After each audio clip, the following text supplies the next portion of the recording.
Muzan stepped forward, extending his demon finger towards the master. He had heard enough lecturing. Now, it was time for him to end both their lives. The crows immediately notified all the Hashira. Get back to the mansion quickly, because the master is in danger. Everyone ran at top speed, hoping to make it in time. The reason this happened wasn't due to carelessness, but because the master wanted it this way. Remember, during the Hashira meeting, the Wind Hashira suggested 2 Hashira stay behind to protect the master, but the Stone Hashira said no. Since becoming a Hashira at age 19, he had been advising this for 8 years, but the master wouldn't listen, because doing so would reduce the core strength of the Demon Slayer Corps. From the beginning, the Ubuyashiki family has been like this. They don't care about their personal lives, because that would affect the overall situation. Everyone hoped to make it back in time, but they couldn't, because the explosion was starting. It started from where Muzan was and spread throughout the mansion. Before Muzan could do anything, there was a deafening explosion that lit up the entire forest. Everyone stared, unable to believe their eyes. Nobody could have predicted this. Tanjiro smelled charred flesh mixed in the smoke. Muzan flew out, his body not intact. But it didn't really matter, since he's super regeneration. He's just angry that the master wasn't scared at all before dying, his face still gentle and serene. Muzan also anticipated the master would pull a trick, but he didn't expect him to go this far, sacrificing his wife, children, and himself just to burn him to death.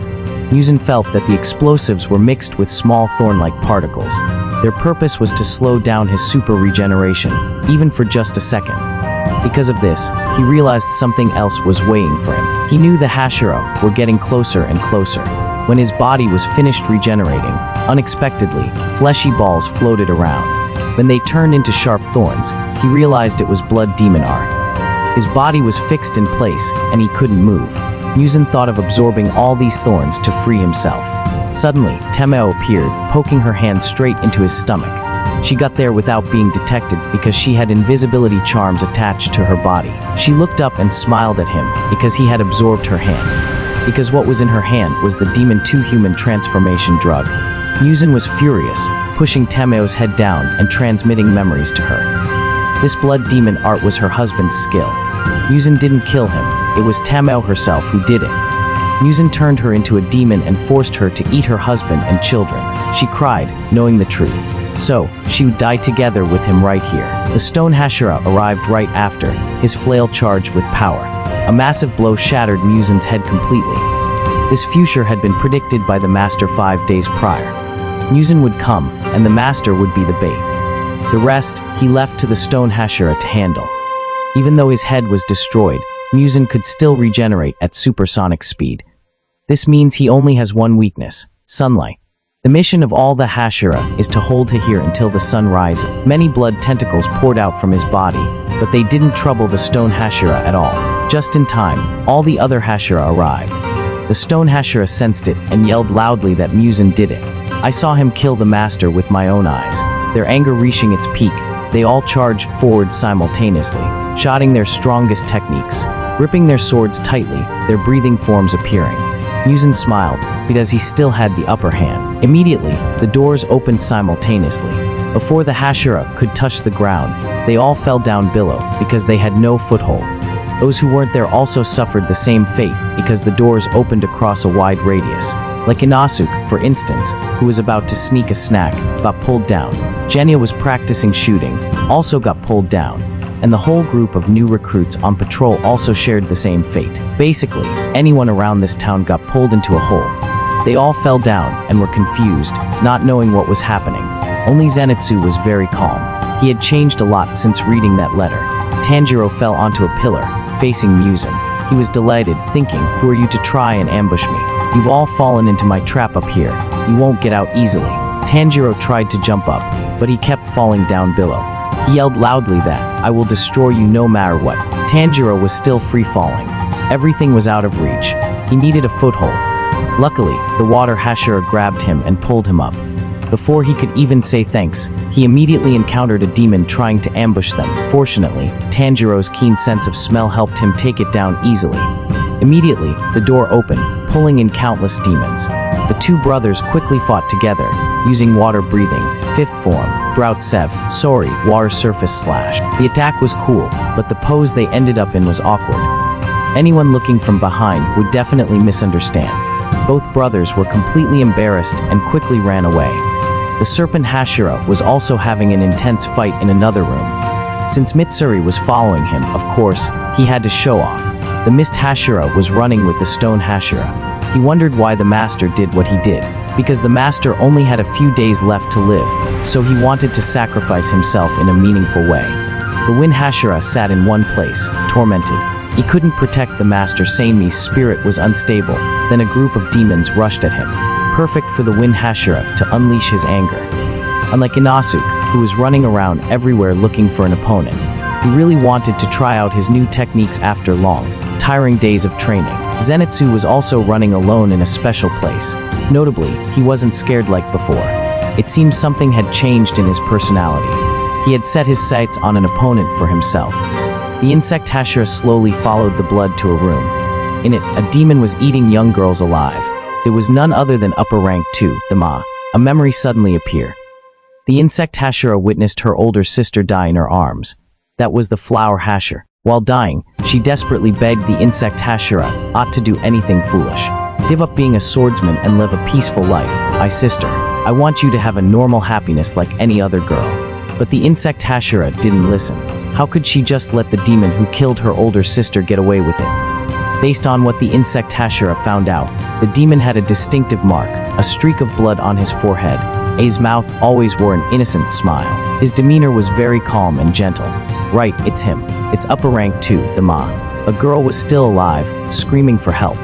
The Ma saw this and gently swung a blade of air. Luckily, the insect Hashira was faster and carried the girl away. But that was wrong. When Dama actually attacked, he cut off the girl's limbs right in front of the insect Hashira. His weapons are a pair of fans woven with many sharp blades. This guy's ideology is messed up. He founded a cult called Eternal Paradise, teaching principles of life that made people feel happy and worship him. After that, he would eat everyone, leaving no bones behind. At that point, his followers would be freed from suffering as if they were living inside him. The insect Hashira angrily got straight to the point. Do you remember this Haori? It belonged to my sister. You have committed unforgivable sins.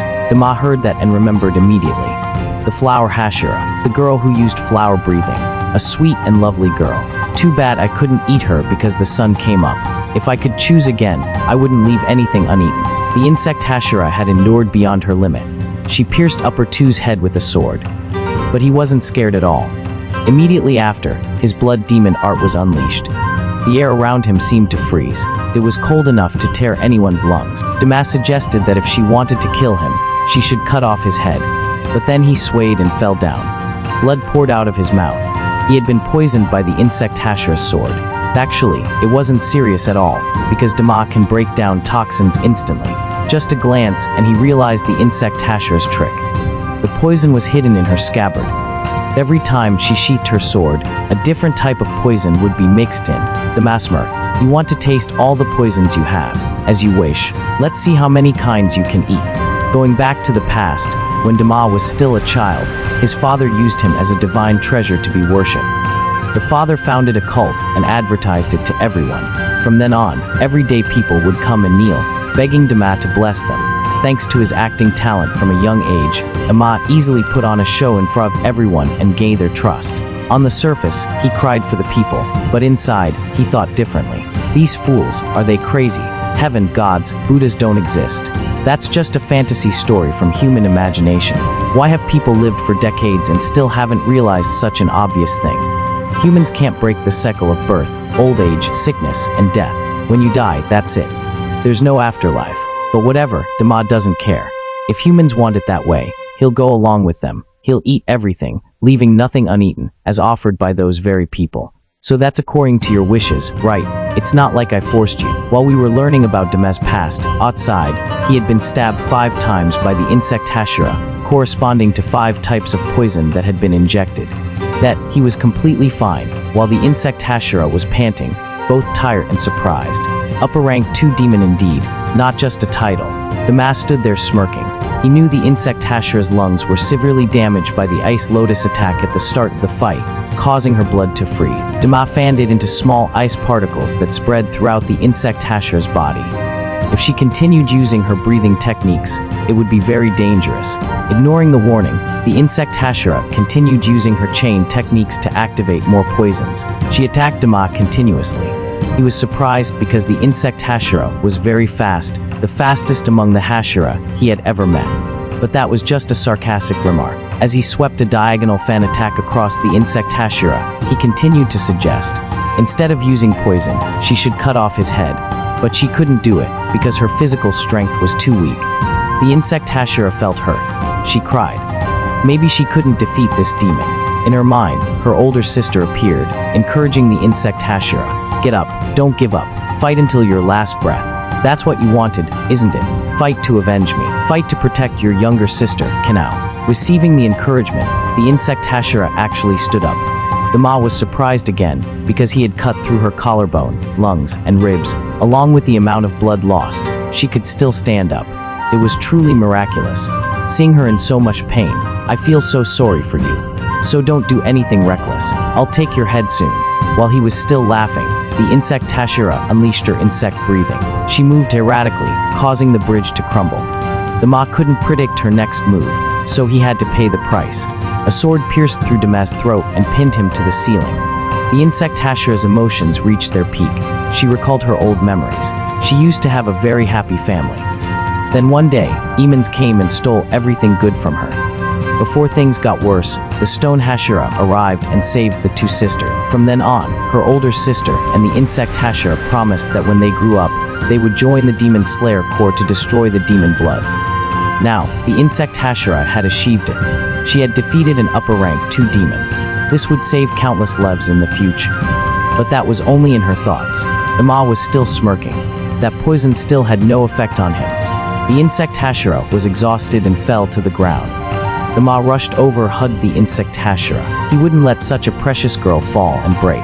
He was very moved, admiring the insect Hashira's spirit to overcome death and strive to achieve her goal. You're truly worthy of being food for me to digest. So, do you have any last words? Go to hell, you bastard. Tana also followed the smell of blood to get here. What she saw was the image of the insect Hashira being eaten alive. The insect Hashira immediately gave her a hand signal, telling her to attack. Kana jumped forward, deploying flower breathing, 4th form. But Dama, with incredibly fast speed, jumped down below, because he recognized the attack and dodged in time. The insect Hashira's body was merging with Dama. He was delighted as delicious food came one after another to offer itself to him. In another place, Zenitsu had reached the place he needed to find. Someone connected to him throughout his childhood. That was his senior, Kaigaku. After running together for a while, Tanjiro and the water Hashira were also separated by a room. Fortunately, Tanjiro managed to grab onto the door frame and still kept pace with the water Hashira. This building felt like a living creature. Was someone controlling it? Some crows with magic eyes flew around the Hashira. They reported that the insect Hashira had sacrificed herself while facing upper rank 2, the Ma. The ones controlling the crow messengers were the remaining 3 children of the Ubuyashiki family. Despite their parents and 2 older sisters having just sacrificed themselves, the current circumstances didn't allow the 3 remaining children to grieve. They had to suppress their pain to help the Hashira win this battle. This is Kirya, the only son of the family, only 8 years old, but he will be responsible for rebuilding the family, inheriting his father's will. Behind him were 2 younger sisters, also sharing the same mindset. All 3 were raised strictly by their parents from a young age, so it seemed they weren't simply children anymore. They were like monarchs dwelling in children's bodies. Currently, the 3 were controlling the crows flying throughout the enemy base, creating an overview map of the entire battle. They saw that the Hashira were being pulled away from Muzan and were gradually being drawn towards the north of the fortress. The 2 brothers met again, but their greeting was only full of playful jabs. Kaigaku mocked Zenitsu for being too weak, a useless guy who could only use one technique from the thunder breathing set. Zenitsu told Kaigaku he was a chicken, knowing all the thunder breathing techniques except the one Zenitsu possessed. Kaigaku, an ungrateful wretch, was taught to become the future Thunder Hashira, that chose the evil path to become a demon. Do you know that because of you, Master had to commit seppuku? He died alone in pain and nobody knew about it. But Kaigaku laughed cheerfully. He didn't care about that at all. The only thing he pursued was power. He was even happy to know that his master committed suicide. At this point, what kind of brothers are we anymore? I will use the first form to kill you and repay master. The two had a super fast speed duel. When they stopped, Kaigaku realized he had been slashed at some point. He remembered the day he turned traitor. When he was the best disciple of the Thunder Hashira, he lost miserably to Upper Rank 1. Instead of fighting to the death like other swordsmen, he knelt down and begged Upper One for his life. To do anything, be a cow, a dog, crawl on the ground, just to live. Seeing that desperate desire to live, Upper One gave him his blood. Become a demon, that will help you become stronger. So, that slash didn't seriously injure him. His demon cells regenerated, demon blood made him much stronger. Consecutive thunder breathing techniques rained down on Zenitsu. He only defended using the first form, the only one. Zenitsu realized Kaigaku had eaten many humans to become so strong. He continuously used techniques that damaged Zenitsu. He pushed Zenitsu into a deep pit. Zenitsu remembered those years. He always protected his senior brother from the gossip of the other disciple. He looked up to Kaigaku because he was the strongest, the successor of thunder breathing. Now he had joined the demons. Once a betrayer, always a betrayer. Zenitsu had to personally eliminate this traitor. He took a run up from the wall and bounced back up. Thunder breathing, 7th form was deployed. Incredible speed cut off Kaigaku's head. His head was severed from his neck, and he didn't even see Zenitsu unleash the move. This was a new technique. He had never learned it. Had Master been hiding this ultimate technique from him all this time? But no. This was a technique Zenitsu invented himself. He hoped to use it one day to stand alongside his senior brother. Kaigaku was frustrated at being defeated by such a weak junior. He was angry, but he couldn't do anything, because his body started to disintegrate. At least dragging Zenitsu down with him offered some comfort. But no, Yushiro was present to whisper in Kaigaku's ear, "Like hell you are, you die alone." After that, he carried Zenitsu to safety. While struggling with death, Zenitsu actually reached the netherworld. He met his grandfather there. He cried and apologized for not responding to the letters he wrote. He tried to jump across the river, but the flowers by the roadside blocked him. His grandfather on the other side cried, "You are my happiness and pride." Outside, the new recruits were trying to rescue Zenitsu. He was quite seriously injured. His body was increasingly cracking. Fortunately, Yushiro was here. He is a demon created by Tameo. With long years of serving her, his healing ability was no joke. He was gradually saving Zenitsu from the brink of death. It was lucky Zenitsu met Kaigaku early. If it were a year later, after he had fully assimilated with demon blood, he would have been impossible to eat. Meanwhile, the new recruits were having intense combat with some small demons elsewhere. Tanjiro's brother stopped when there was a huge tremor. Tanjiro smelled a familiar scent approaching. An old opponent he had let escape. Upper rank 3, Akaza, appeared immediately. He charged into combat. Tameo was being held back by a pile of viscous fluid. Muzan had turned into that pile of flesh to try and expel the demon 2 human transformation drug. In just a moment, he would succeed. Tameo's life was in danger. The 3 Ubuyashiki siblings continued to draw the underground map every time a crow flew by. Outside, the former Flame Hashira and former Sound Hashira were providing backup. So there was nothing to fear. Nezuko was being cared for by the swordsmith elder. She had drunk the demon 2 human transformation drug created by Tameo, but it caused very uncomfortable side effects, forcing her to struggle against it. Only by doing this could she thwart Muzan's goal. His dream of walking in sunlight would be shattered. Back with Tanjiro, he was very quick. He jumped back, dodging that punch. Using Dance of the Fair God, a single slash cut off Akaza's arm. He continued to swing his remaining arm right at Tanjiro. Using Dance of the Fair God, Tanjiro gracefully weaved around it. A slash was deployed. It cut diagonally across Akaza's head. The water Hashira standing there watch had to exclaim that "You've really gotten a lot stronger, kid. Your skill is comparable to a Hashira. Seriously." Akaza didn't deny. He had really switched into serious mode. His compass needle was deployed, proving that Tanjiro was no longer a nobody. Not wanting his junior to be in danger, the water Hashira rushed up to challenge him first. Using water breathing, the two had a very evenly matched fight. Akaza had to admit the water Hashira was quite strong. It had been 50 years since he last fought someone with such skill. Tanjiro rushed in, interrupting their conversation.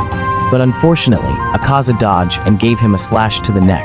But also unfortunately, the water Hashira rushed in and cut off that arm, saving Tanjiro's life.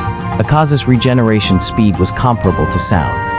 The water Hashira delivered an opening blow, blocking his vision, but it wasn't enough to stop him, as he gave Tanjiro a kick. That blow was very light, but it still made him spit blood. Something was wrong with his punches and kicks.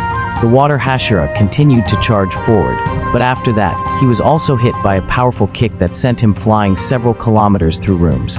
Only Tanjiro was left facing trouble with Akaza.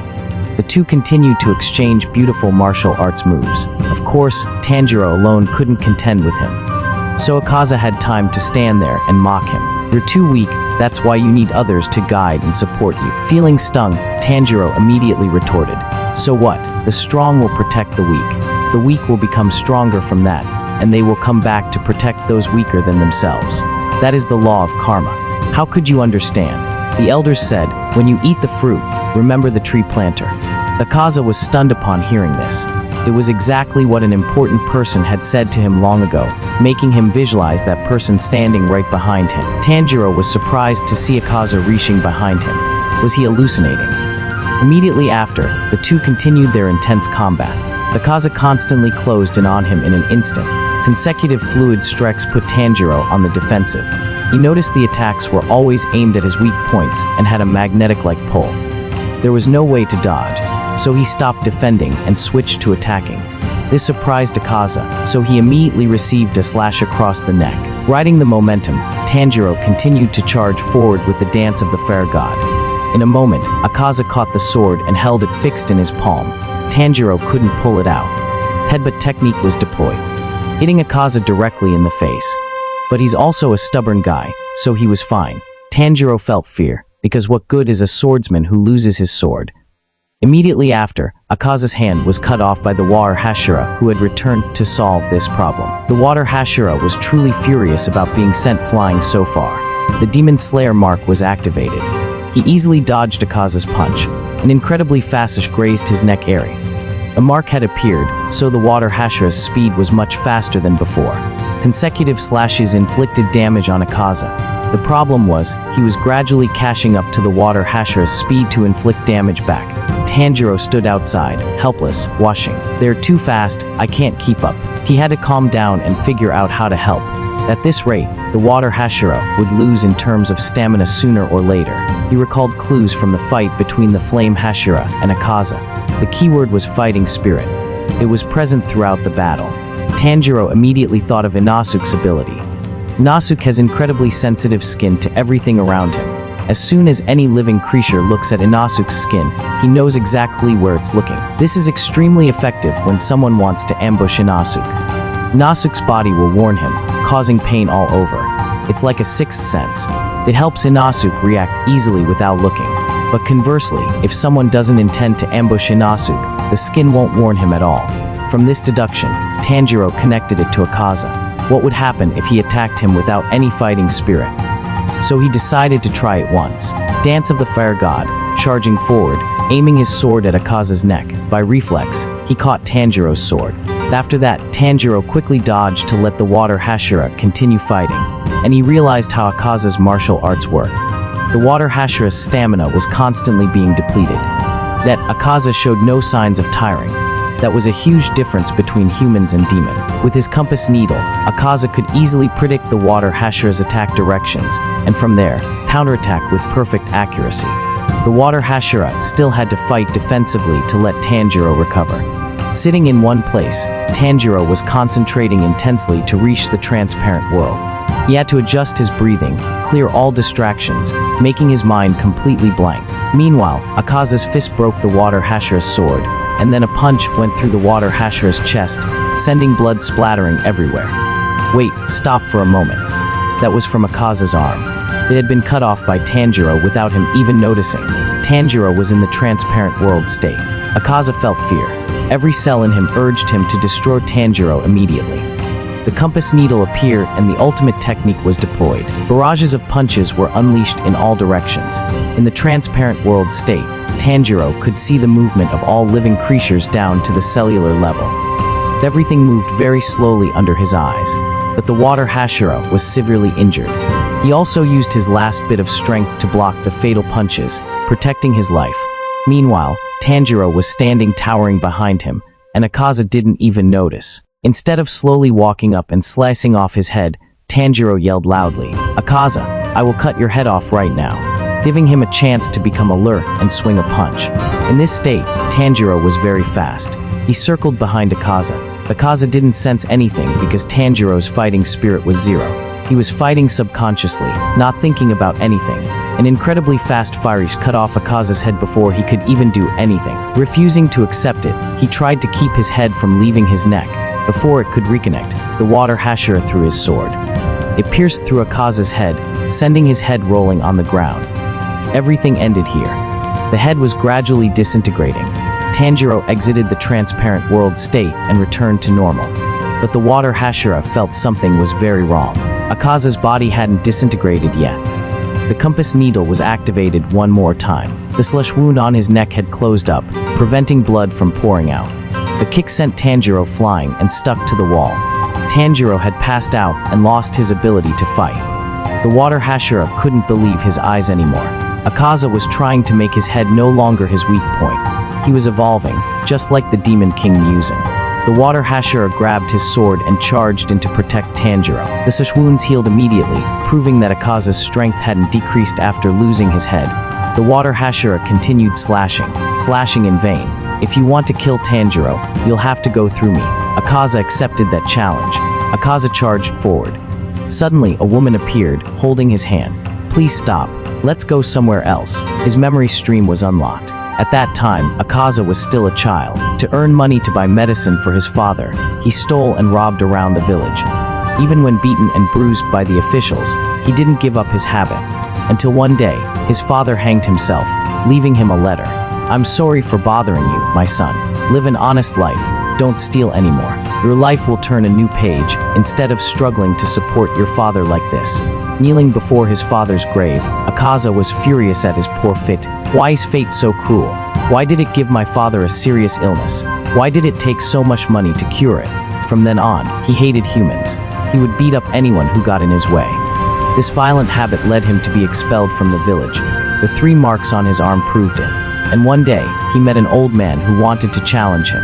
But the old man punched him so hard he was unrecognizable. Seeing he was pitiful, the old man took him back to his dojo. "To stay here, you have to take care of my daughter." This was the first time the 2 destined children met. One was brutal and aggressive, the other was weak and full of sickness.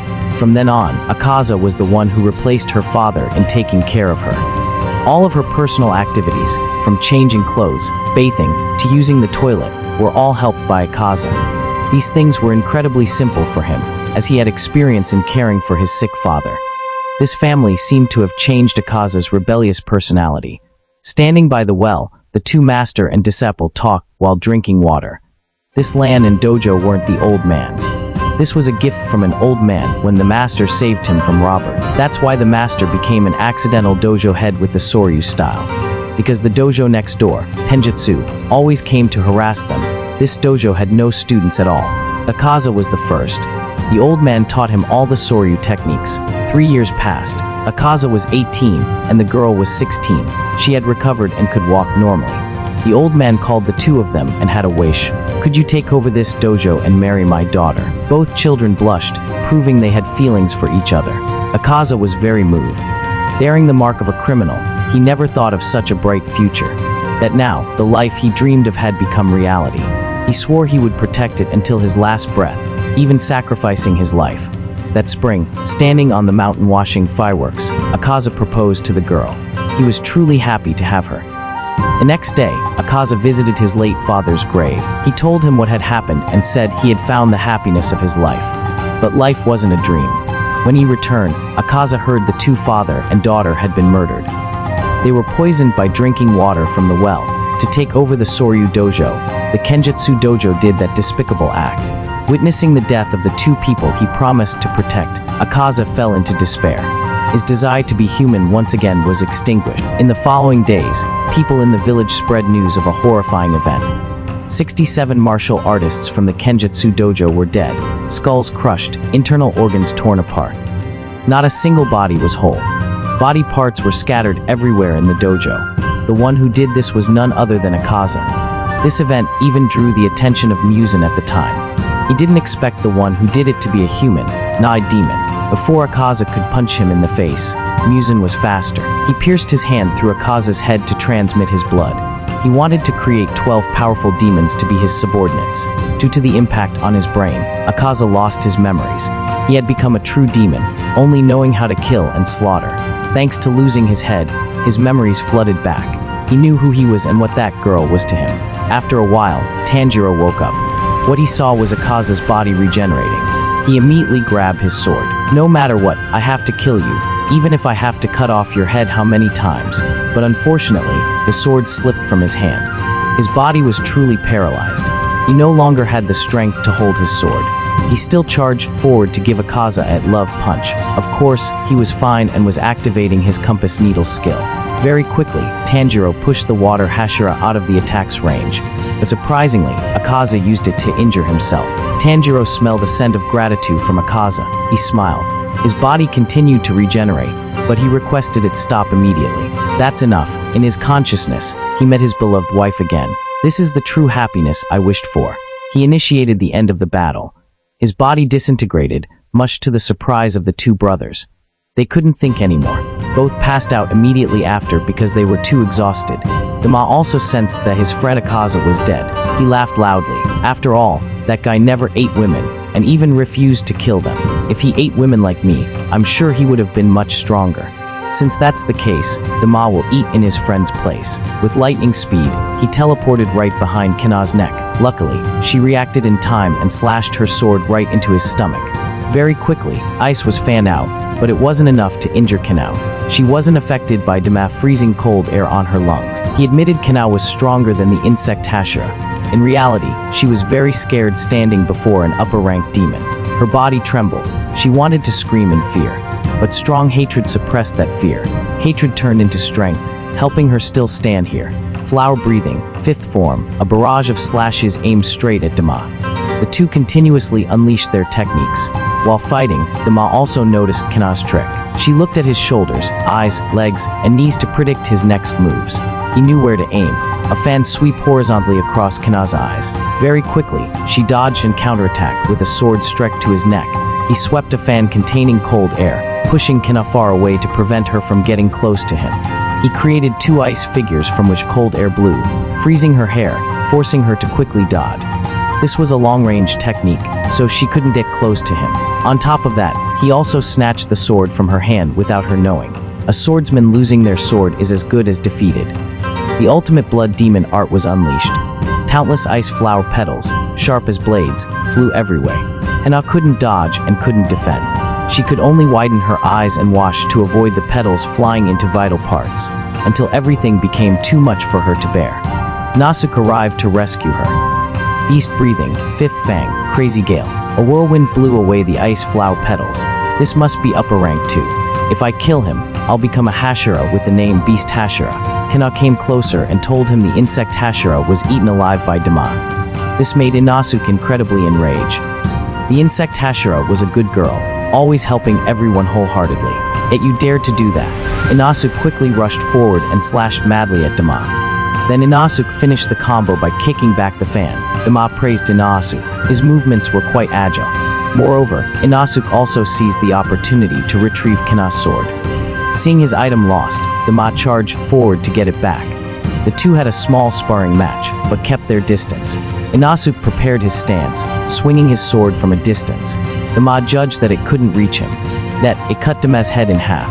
This is beast breathing, ninth fang, by adjusting his joints, making them longer. But Inosuke hadn't fully mastered this technique yet. That's why the sash only grazed Dama's neck. Inosuke was thinking about his next move, when thump, his mask was snatched by Dama. Inosuke's real identity was revealed. And why did Dama find it familiar? Had he seen that face somewhere before? Inosuke didn't listen. I don't have a mother.